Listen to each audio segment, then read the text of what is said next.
Hey guys, it's Alex here from Homey. In this video, I want to show you how to pair up your Fibaro smoke sensor to Homey.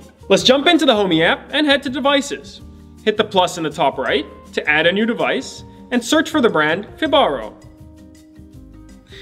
Tap on the Fibaro app, and here you'll see a list of all of the different devices that Fibaro offers that you can integrate with Homey. In this case, I want to scroll down to the smoke detector.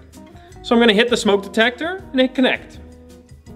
Now, as always, Homey offers detailed pairing instructions for this device. In this case, I need to press the button on the smoke detector 3 times.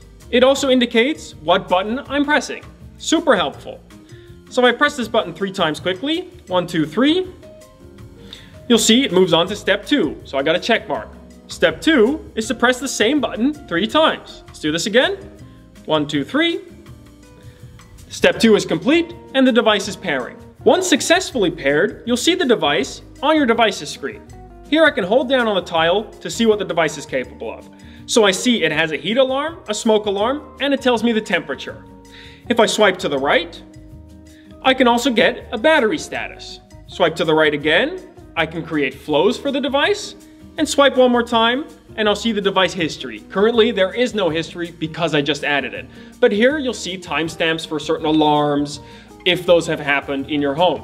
Don't forget that with Homey, you can also create flows for devices like this. So for example, with this smoke detector, I could link it up to have my lights flash when the smoke alarm goes off. This gives you also a visual signal as well as the audio signal that's transferred from the alarm. These kind of things can make a home a true smart home.